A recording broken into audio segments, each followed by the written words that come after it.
Okay. Awake my heart. The burden of yours. Cast thy burden on the Lord, and he shall sustain thee. Psalm 55:22. The psalmist, of course, was referring to burdens on the heart, not on the back.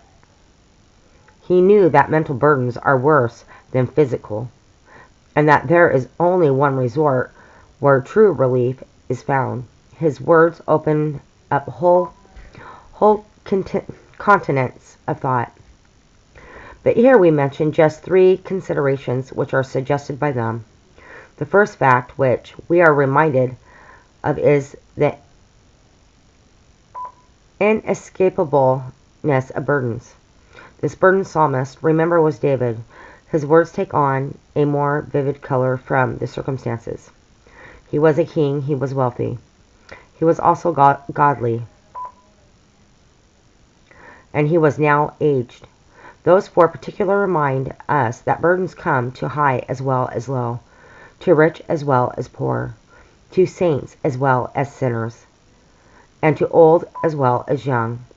There is always a tendency for us to think that our own burdens are heavier than those of others, or that we should escape if we were in somebody else's shoes. But we are wrong. Burdens are our common lot in the present scheme of things, and we can no more dodge them than Atlas could heave the globe from his bending frame. The second reminder is David's words, and that burdens bring temptations, sometimes the strings of temptations which tie up the parcel of trouble are an acuter problem than the load itself. We find some of these temptations exhibited in the psalm. There's the temptation to think that God is unconcerned. See verse 1. Give ear to my prayer. I like what that says. Okay. Give ear to my prayer, O God. Give ear to my prayer, O God, and hide not thyself. There is the temptation to seek escape from life. See verses 6 through 8. Oh, that I had wings like a dove, for then would I fly away and be at rest. There is the temptation to become brutally self-occupied. See verses 12 and 14 and 21. It was not an enemy that reproached me.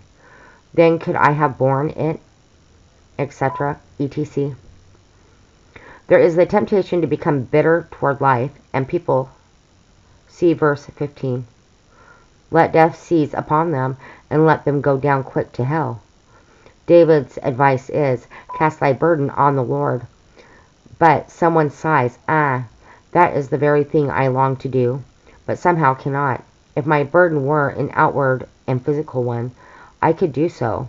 But how to roll this inward and mental burden on the Lord, I do not know. Well, the first thing to do is to realize that the words, cast thy burden on the Lord, do not stand alone. They are coupled with a promise, namely, and he shall sustain thee. Now that promise in the second half of the verse is a key to the meaning of the advice in the first half. The promise says, he shall sustain thee, not just the burden without you. You cannot simply detach your burden from yourself and heave it away saying, there, that's done with. But what you can do is to hand over yourself to God along with your burden, and you will find that he sustains both you and your burden. The burden may still be there, but the weight, the drag, the bitterness will be gone. Remember that the words of our text are a divine promise through a human medium. What a revolution of divine sympathy. The words are, God feels for you as you carry your burden. He desires to carry not only your burden, but you. What is your special burden? Or are there many all pressing on you at once? Can you not slip away somewhere to a quiet place and really, this time, hand over to Jehovah Jesus?